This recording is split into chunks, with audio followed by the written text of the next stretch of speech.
The Illuminate Arts and Faith Conference in Chattanooga, Tennessee wants to help you find your tribe. Do you get way too excited about quoting Wendell Berry or C.S. Lewis in conversations with coworkers? Does your Spotify playlist include hymns, a little jazz, and a whole lot of Andrew Peterson? Join your tribe at Illuminate March 31 and April 1 for education and inspiration from speakers Russ Ramsey, Douglas McKelvey, John Hendricks, and others. Find a complete list of session topics and ticket information at southern.edu/illuminate. In 2024, I set out to meet as many poets as I could and spend an hour with each one. I got more than I bargained for, more insight, more clarity, more hope. It's proved to be one of the richest highlights of my life. 17 writers, 17 deeply human conversations that made me sit up and pay attention. Franz Kafka once said, if the book we're reading doesn't wake us up with a blow to the head, what are we reading for? A book must be the axe for the frozen sea within us. And that's what I hope this new book will do. I hope it wakes us up, my friends. I hope these conversations will be the catalyst for something to be reawakened, re-enchanted, and reinvigorated. It's called An Axe for the Frozen Sea, Conversations with Poets About What Matters Most. I'm Ben Palpin, and I hope you'll come and listen in as I spend a little time with poets like Lucy Shaw, Malcolm Guite, Dana Gioia, and Lee Young Lee. Pull up a chair at the table as we dig into what it means to write well and to live well. An Axe for the Frozen Sea is now available from Rabbit Room Press. Visit the store at rabbitroom.com, or better yet, ask about it at your favorite bookseller. Hey friends, Jonathan Rogers here. Before we get started, I wanted to mention a new online writing class that I've put together. It's called Writing with Hobbits. Over 6 weeks, starting August 18th, we'll read The Hobbit together, and we'll talk about the principles by which Tolkien works his particular kind of magic as a writer. Then we'll apply those principles to our own writing. I'd love to see you there. Find out more at thehabit.co/hobbits. Welcome to the Habit Podcast, conversations with writers about writing. I'm Jonathan Rogers, your host. Daniel Darling is a preacher, a speaker, and a writer. He's Senior Vice President for Communications at NRB. Before that, he was Vice President for Communications at the Ethics and Religious Liberty Commission. That is to say, he's a professional communicator in many capacities. His new book is A Way with Words, Using Our Online Conversations for Good. It releases this week, and when I heard about it, I knew I had to have Daniel Darling on the Habit Podcast. Dan Darling, thank you so much for being on the Habit Podcast with me. Man, I'm pumped to be on here with you, and glad to receive your invite, and I'm a huge fan. So good. Well, so let's talk about you've got a book coming out in probably we'll release this podcast about the time your book comes out, called A Way with Words. Tell me about that. Yeah, so basically this is a book about the way that we act and speak online, right? And it's not it. I've been thinking about this for a while, mainly because my career is basically working with words, if you think about it, whether as a pastor, as a communicator, as a podcaster, as a guy that works in communications, decade or so. And as a writer, I've written, this will be my 9th book. I've written, thousands of articles. And, it occurs to me, I'll often say to my wife, people actually just pay me for words. Isn't that kind of crazy? And it's interesting to me how much Christianity is a religion of words. Mm-hmm. We have a God who has chosen to speak to us, right? God spoke creation into existence. Jesus is called the Logos, the Word. Mm-hmm. Hebrews says that he's the way that God has chosen to speak to us in this age. There's a lot to do with our words. As image bearers, one of the things that makes us distinct above the rest of creation is just how developed our communication is, right? I mean, animals can communicate somewhat in a rudimentary way, but you're never going to see an elephant start a newspaper, or things like that. So this one of the ways that we image God is that we communicate. We use words. Yeah, and so when you put it in those terms, one thing that came to my mind is the idea from Wendell Berry. He says there are no unsacred places. There are just sacred places and desecrated places. And it seems to me, in some ways, your book is about the ways that we desecrate language in our online communication, and I mean, especially in our online communication. Yeah, it is. I mean, and look, I'm not making the case that we should just, like, this is not a book about screen time. That's a valuable conversation that others that are better than me, like Andy Crouch and others, have engaged in. And this is not a conversation about, should we go online or offline? I'm assuming that we're going to be communicating online. We're not going to go back to the 1950s. The internet's here to stay. We're not going to suddenly become Amish. But what I am saying, and getting at what you just said, is we have to be cognizant of the way that, the mediums we use, the way they change the way we speak, if that makes sense. That I'm not just advocating that we use more civility online, which is very important, but that we go underneath that and understand what it is that we're trying to do, and what are our motivations when we speak online. Like what is driving us to say what we're saying. Does that make sense? So, okay. So you say we're going deeper than civility. What is deeper than civility? What is below that? Well, I mean, civility is important, right? I mean, I think 1 Peter 3:15 says, have an answer for every man, that the hope that lies within you, do it with gentleness and kindness. So the Bible assumes that civility and courage go together, that you can speak hard truths, you can have hard and difficult conversations, you can do them in public, as we see in the Bible. You can have public polemics and public responses, but to do it with kindness and gentleness. So the Bible assumes that. However, I think we always just got to be looking at our underlying motivations. And for instance, there's a temptation for us to curate a version of ourselves online that might be missing or lacking in real life. So I find it fascinating, for instance, that the people who are often the most pugilistic online are among the most gentle and meek at times in real life.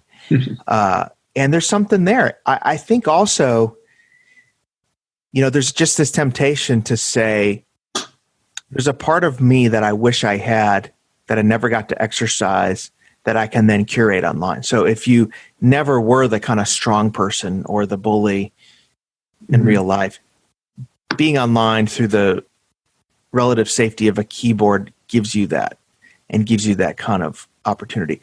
It can also happen in other ways, right? Like, you can curate a version of a parent that you are. Like, you could be a super dad on Instagram, or super mom, with all these carefully curated images. And I'm always a little bit cynical when I post on Instagram and I post all kinds of things, but I'm always wondering when I watch people's stuff, like, okay, who set up that shot? What was that conversation like? So we can do that. Or the whole like vulnerability mindset that we can project a messiness that is even more messy than is reality in order to generate that audience. So there's just a whole host of motivations. And what I think I end up getting to is that, I learned a lot from Kurt Thompson, who wrote a great book called The Soul of Shame, that to be known by God and to know God is the most important thing. And if you are known by God and you know God, then you are free to be the person you really are, and you don't have to project a version that you think will get you affirmation from a tribe that you're seeking it from. Does that make sense? Yeah, sure. Here's something I'd like to talk about for a minute, though. In some ways, writing is, not in some ways, writing is curation, right? Mm-hmm. You're choosing what to leave in and what to take out. Mm-hmm. And any kind of personal essay or memoir or autobiography is a curation of one's image, which I do think is sort of put into hyperdrive by social media. Mm-hmm. But it's not just, this isn't, and this is not the point you're making anyway. This is not a new thing. The idea that as we project an image, it's a curated image that may or may not. How often are there books about parenting where it turns out the kids of that author were miserable, or there are all kinds of episodes, and it's almost as if this option, this opportunity to be hypocritical has been expanded beyond just people who get published to a whole world. Right. Yeah, you're right. And the truth is, right, like we, everybody is hypocritical in some sense, sure. Except for Jesus, right? So even the best of us don't live out what we profess to say, what we say we believe. Mm-hmm. And in some ways, that is the essence of the Christian story, that none of us are the heroes. Jesus is the hero. And upon close scrutiny, even the best lives, the most spirit-filled, the most exemplary lives, take the microscope, you can find things mm-hmm. that don't match up to what was said. But social media provides us this great platform to project a version of ourselves that we want people to see. And you're right. Anybody writing and anybody speaking, anybody putting content out there is doing that. I have a whole chapter on that whole idea of platform. How do we think about platform? I think it's a complicated conversation. There's a lot of conversation today about the evangelical industrial complex and celebrity Christianity and how bad it is. And I resonate with some of that, except what I find fascinating is that people talking about the problem of celebrity and platform are doing it on platforms. Mm-hmm. And, I always want to say, okay, you're recording a podcast about the evils of evangelical celebrity. Do you only want that podcast to be listened by like 10 people so you don't become a celebrity? So that is an interesting thing. So I think we have to accept that anybody who is doing any creative work there's a tacit acknowledgement that, yes, we think we have something that we want the world to share and that the world to enjoy. And I don't think we should apologize for that, right? Like if I write a book, I do want as many people as possible to read it because I think God has given me a gift and a message, right? Mm-hmm. If you record a podcast, you're hoping the widest possible audience could hear it because you think it's something worth hearing. If you are doing a painting or recording an album, you don't want it just to restrict it. You want to release it to the world. And our gifts are one way that we love our neighbor and one way we serve the world. At the same time, there is a kind of, I think where we have to just draw the line is, and I think everything we do on social media, and this kind of comes back full circle, what are our motivations? Are we doing this so that we can be a thing, right? Am I sharing this story on Twitter that maybe I've slightly embellished about a situation that happened to me because this is the moment where if I do this, I'm going to get an audience, I'm going to get attaboys, I'm going to get the affirmation that I don't feel like I get in real life. I think those are the questions we have to ask ourselves. Or are we, as one of my friends who's a filmmaker says, do we have the perspective of like the little boy who brought his lunch to Jesus, that I bring the best that I have to Jesus and let him, decide what to do with it, to where we're creating our things. We're doing the best to get the word out, but then we're trusting Jesus for the expansion of that platform, in the sense that we're not enslaved to the affirmation of our audience. I know these are complicated things, and creators obviously have to draw the line in different places. Yeah, sure. And I mean, and even the language of trusting Jesus to expand the platform, I think to refine that, maybe it's just trusting Jesus to get this to whoever needs it, whether that's a large platform or a small platform, right? Yeah, that's a great point. Yeah, that's really good. And listen, platform is not new. So we act like it's a 20th century thing or 21st century thing. Yeah. But really, if you think about it, George Whitefield had a platform. He was preaching to all these people. Charles Spurgeon, going even farther back, Augustine had a platform of some kind. Martin Luther, John Calvin, even look, the Apostle Paul had a platform of writing letters to the churches. Yeah, but I do think we need to make a distinction between, you're describing people who are tending to their business, which is not platform building, right? They had business they were tending to. I mean, or you might make a different case, but it seems to me St. Augustine was not in the business of platform building. He was in the business of preaching, teaching, writing. And I do run across a lot of people who talk about here's how you build your platform. And I don't think Paul had a platform, but not because he was a platform builder, right? That's a great point. That is a great point. That like Augustine and John Calvin and Luther didn't start out to say, how can I be a thing? Yeah. How can I build a platform?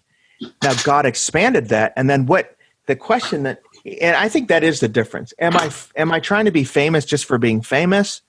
Or do I have good work that I'm tending to? And I think this is what's really the separator. I'm really grateful, for instance, that I came of age before social media, so I could work on my craft and hone my craft before anybody was reading it. Thankfully, and I think of the temptations now for someone who comes out of seminary, and you've already got a Twitter following, and you try to let your platform get ahead of your gifting in the sense of like, and there's a perverse incentive to be outrageous or to be seen as something that you're not, to be an activist, all these things. So I think that is a great point where you tend to your gifts and see what the Lord does with it. And then I think there's another conversation of, and this is really what gets at the heart of the book, is that now that I have a platform of some kind, whether I'm a pastor of a church or I'm a Bible teacher or I'm an author, how do I steward that? And do I understand that, I think James 3 really gets to the heart of this, that those of you who have been called to be a teacher understand the weight and the gravity of that. And sometimes I think when we go online and and especially people with a lot of followers and a lot of people reading what they say, do we understand that we're in public, that a Bible teacher or someone who has a big following, that everything you say has weight?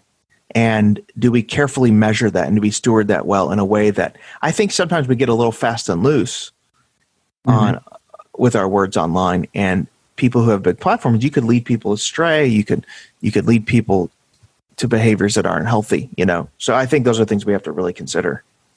Yeah.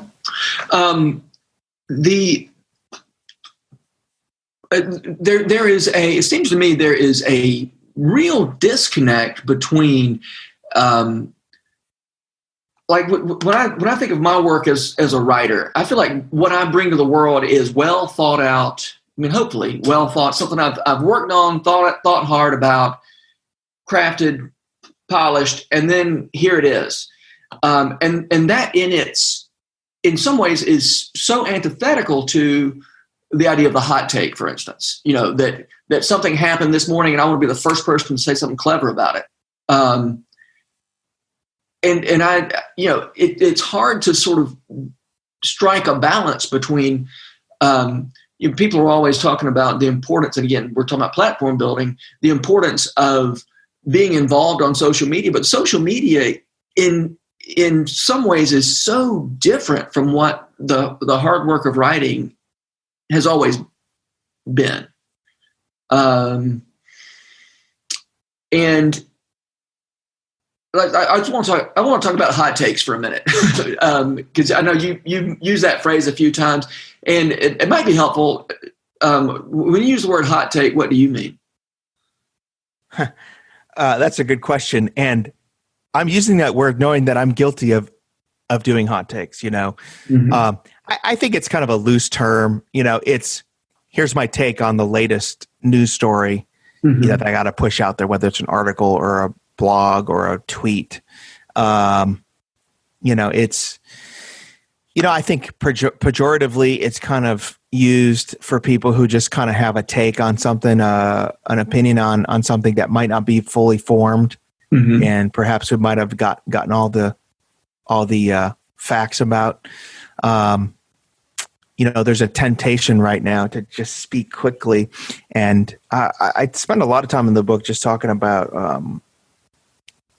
They need to slow down and get the whole story before we just go crazy on it. What is the motivation for hot takes? I just think there's this pressure that we feel we have to speak out on everything all the time right now, right? And I even see this, like, I'm saying, people will tweet, I'm saying pastors are silent on this issue. I'm like, are they really? Or are they just not tweeting? They could be talking to their elder board at this moment. They could be counseling someone. They could be conducting a funeral at this very moment. Right. And this idea that you have to be as mad as I am at the same issue, at the same time, on the same medium, is just weird, and something that didn't exist 15 years ago, right? Like 15 years ago, I didn't care what the pastor of a medium-sized church in 3 states away from me cared about some issue. But now there's that pressure. So I think sometimes we feel that pressure to kind of do that. And some people are more equipped to comment on things than others. Some people have thought through things. I think the admonition is to really, even as someone who writes op-eds and who tweets about news stories, is to really just make sure, what is the story here? Do we have the full details? And am I the person that should be speaking about it? How many times a day do you send out a tweet?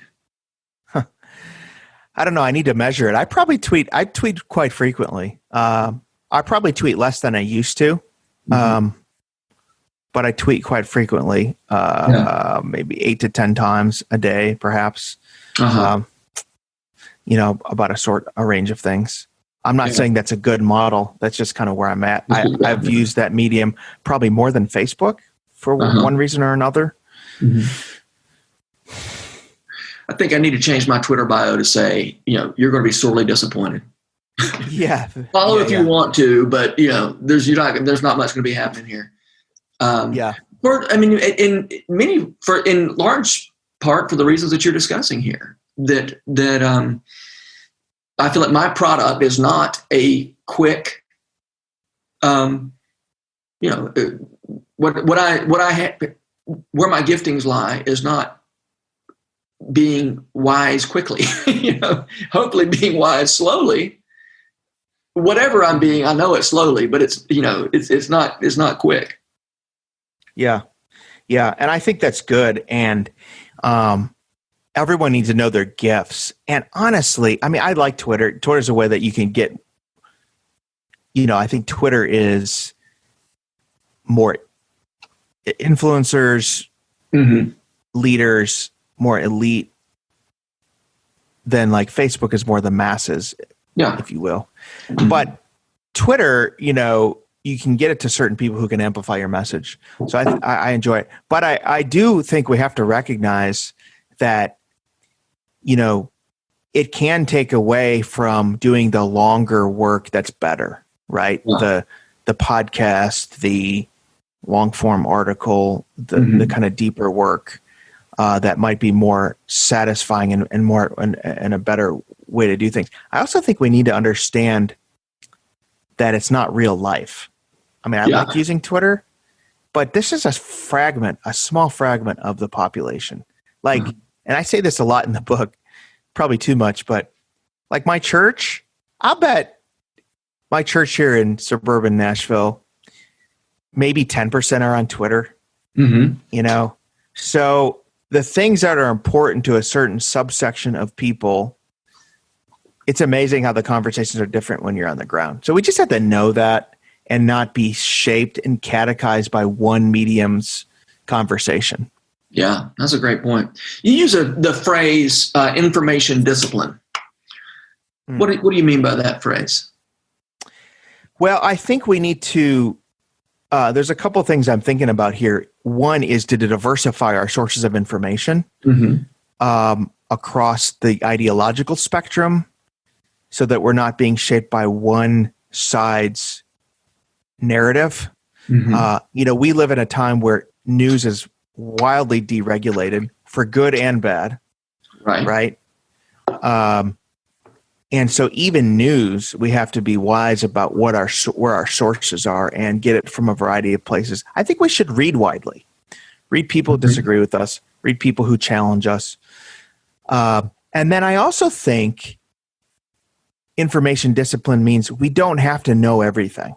Yeah. And, you know, I think there's a difference between an insatiable curiosity for knowledge that God gives human beings that you know, see commended in Proverbs of the search for wisdom and knowledge. There's a difference between that and a kind of endless accumulation of facts and tidbits and things that don't really help us and aren't really useful. You know, Nicholas Carr talks about this in The Shallows, that we know more information, but we may actually know less. Yeah.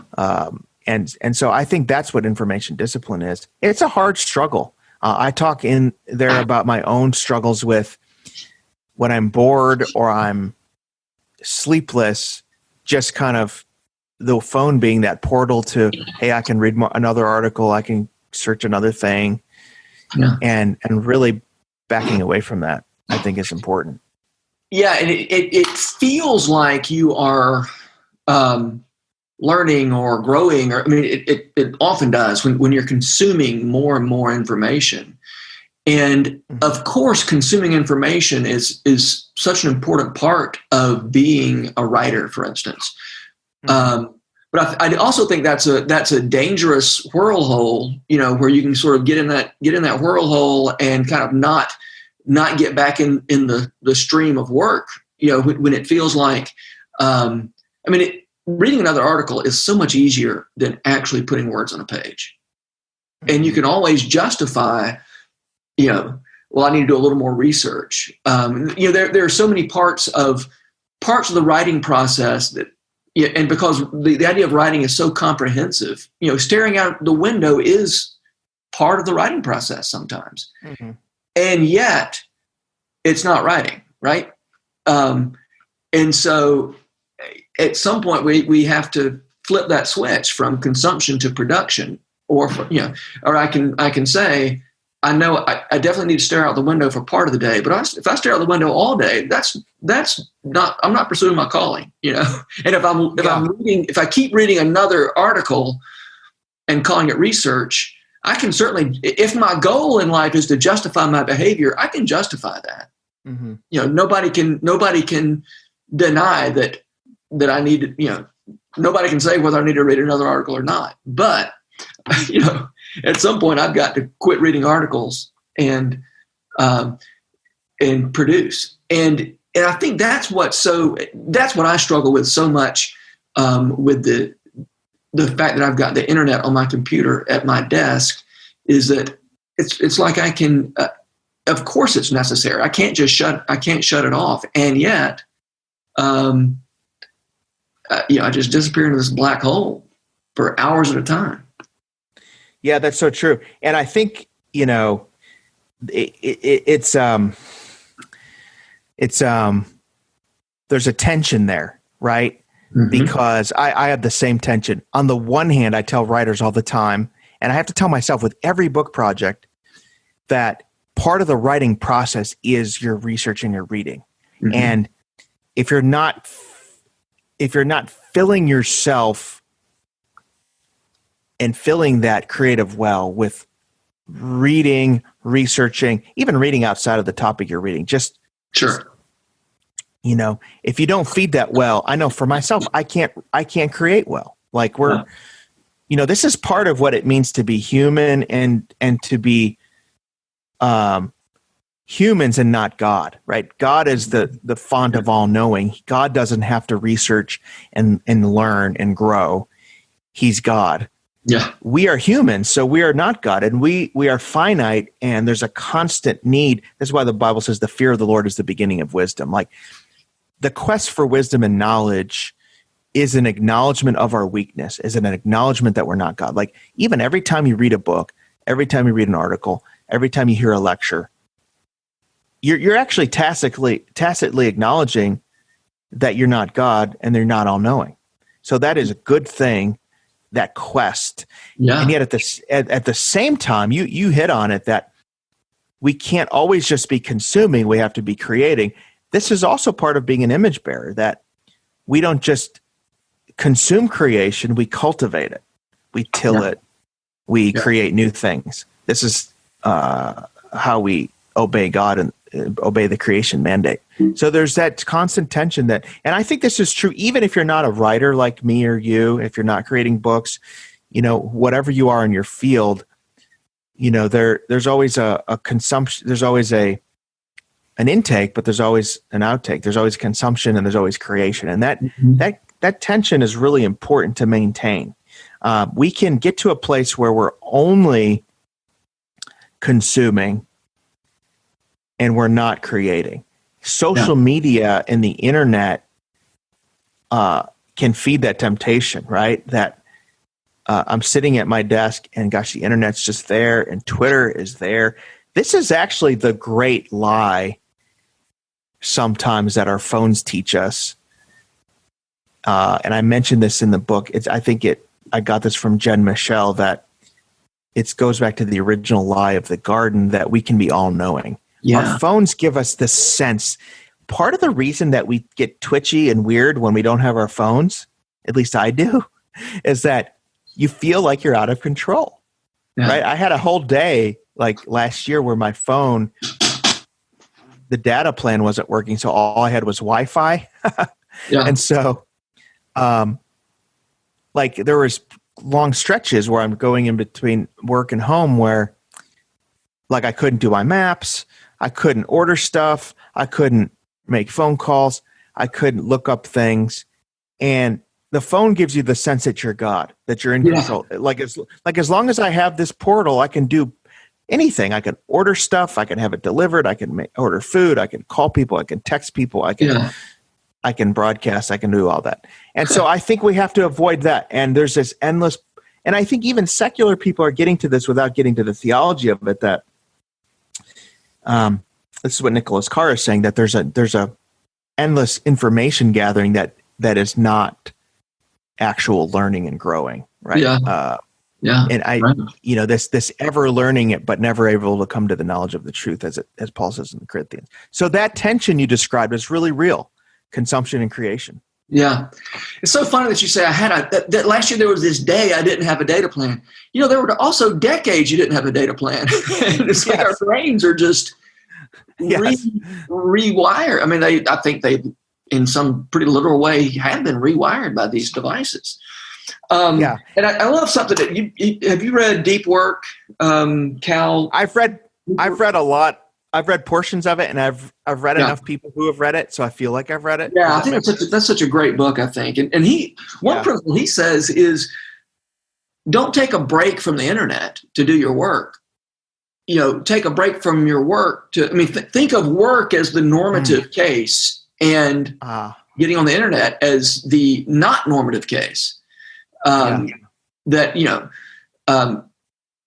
I think is a very, I think it's a helpful way to talk about it, but I have not done a great job of implementing it.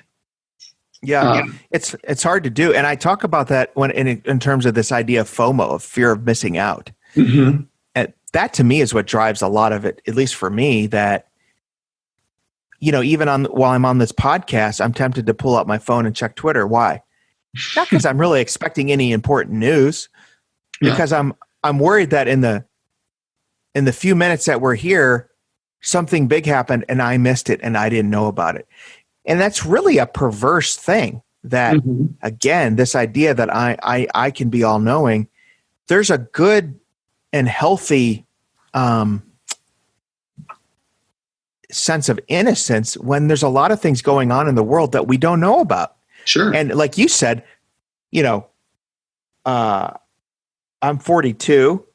All my growing up years and all my high school years, thankfully, into my college years, there were no data plans. There were no smartphones. I didn't know if a,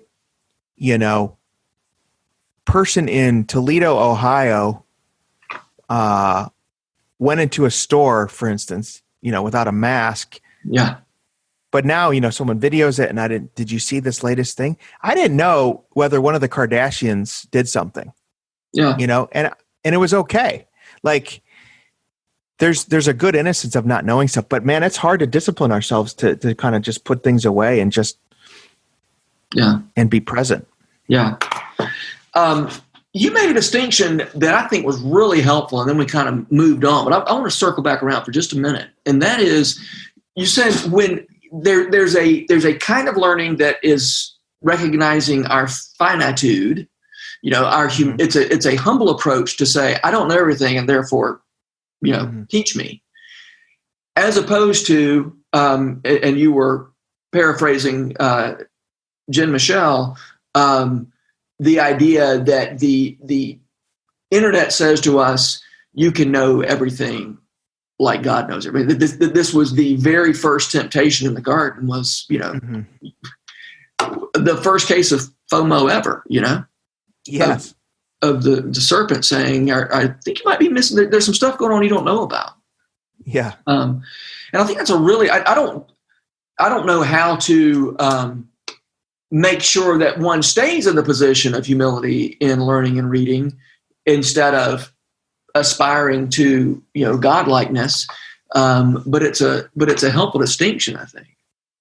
Yeah. And I think some of it is involved with, the thirst for knowledge and the curiosity that drives our FOMO, I think is good and God-given, right? Mm-hmm. I mean, the Bible talks about the unsearchable riches of God, like this idea that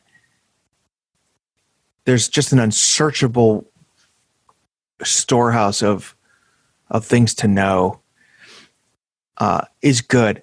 I think what gets perverted is our motivations and even the direction at which we're directing our curiosity. Mm-hmm. So, if the motivation is, I don't want to be caught not knowing stuff so that when I'm in a conversation, I can, I can appear to be all knowing. Yeah. And I think the direction of our curiosity can be perverted in the sense of like knowing everything in politics and every development or everything in the entertainment world or every new thing is kind of junk food knowledge, as opposed to the curiosity of reading a book. Books and long form articles and podcasts are like, more filtered through a more tedious process and a little bit richer kind of things. So like we can't escape the tidbits of information and scrolling Twitter and Facebook and what's going on in the world. Not always wrong and bad. I mean, we all do that. But that's kind of like snack food, I feel like. Yeah. Versus like the real hearty meal of better kind of sources of information. And we always feel better too, right? Like I just finished reading a biography of William Jennings Bryan, who was a fascinating figure in the 20th century. And he's been dead for, I don't know, 120 years or something, or 100 years, I think, and has nothing to do with what's going on today. What was fascinating, the book was published maybe 10 years ago. Yeah. So none of that is like in the news or hot takes or any of that stuff. But it was such a thorough and wonderful, rich feast to read that book. And just, so things like that. Or when I sit down and read my Bible, I'm amazed with how my phone competes with my Bible reading, where it's like I'm reading a timeless passage of scripture, and then like, but I could check Twitter and see what, Yeah, right. Yeah. What stupid thing is going on over here, Yeah. So there's a kind of curiosity that says, I want to know what it's like to be somebody else, which is a fundamental principle of love, right? I can love my neighbor if I have a better sense of what it's like to be somebody besides me. And so there's a kind of curiosity, kind of learning that keeps me from folding in on myself. And then there's, as I'm sure you know, for much of church history, curiosity, I guess the Latin was curiositas, I guess, was spoken of just as a sin, like a form of greed. I'm greedy for information, for self-aggrandizement, for whatever reason. And I think that this probably gets back to the distinction we were talking about a minute ago. Another way to think about it. Am I curious as a way of getting outside of myself, as a way of loving other people, as a way of not in a self-aggrandizing way? Or is this just plain greed? Is this sort of a greed for information and knowledge?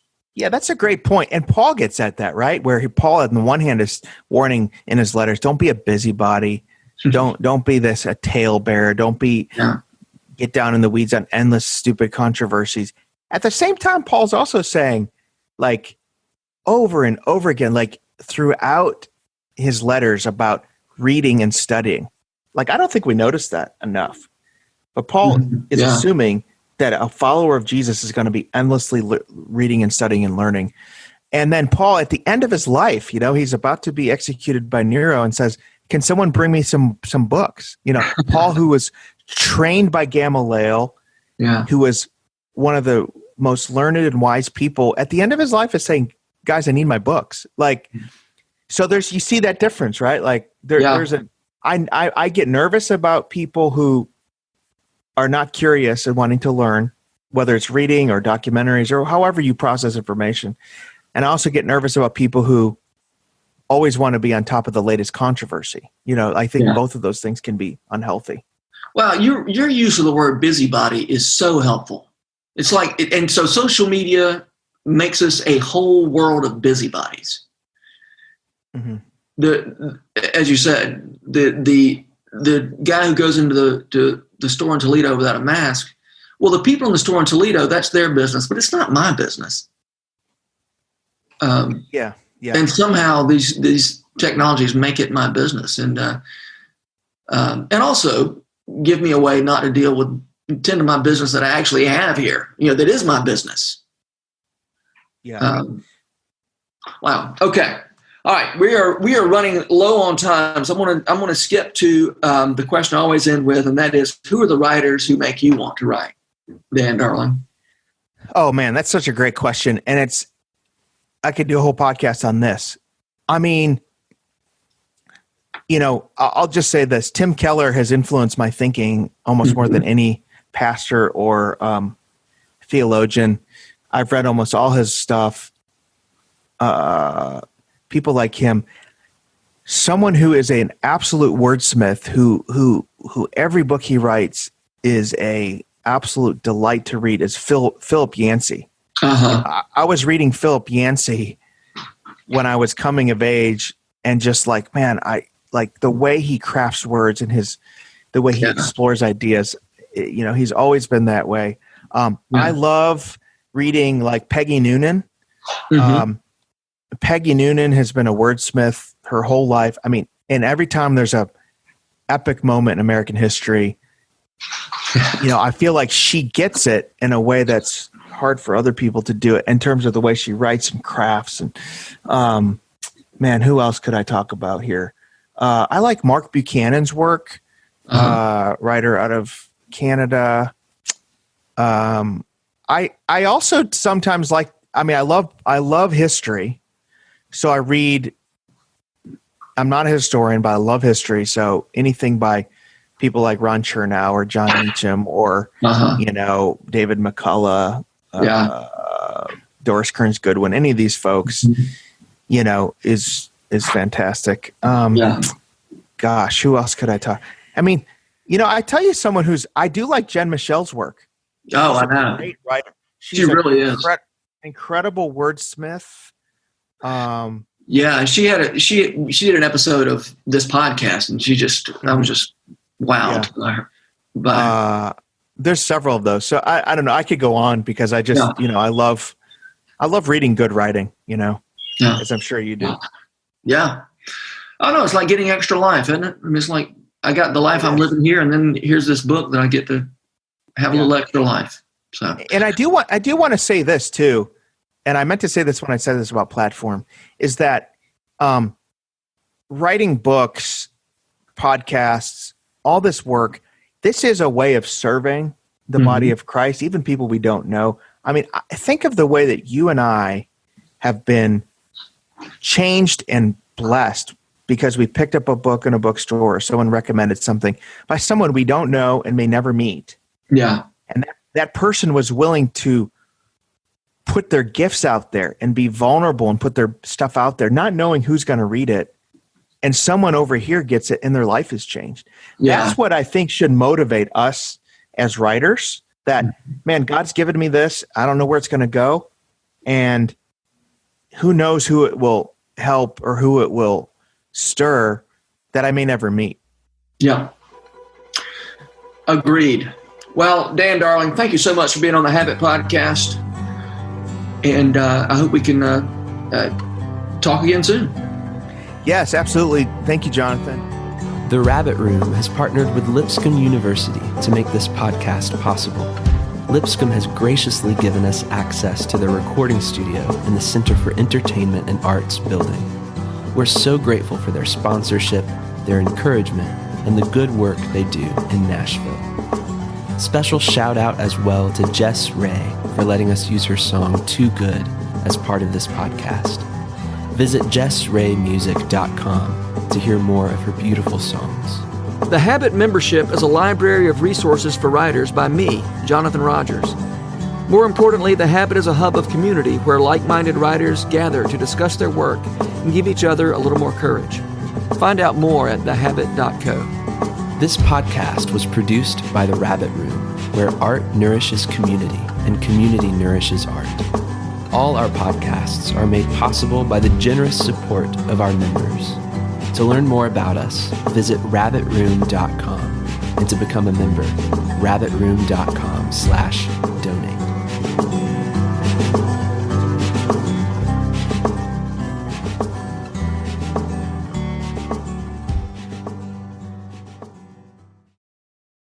If you've enjoyed this podcast episode, consider joining the Rabbit Room membership. Your membership helps sustain this community, funding everything from publishing and podcasts and theater productions to events and programs that support artists who create with a Christ-centered vision. We'd love to have you on board. Learn more at rabbitroom.com/member.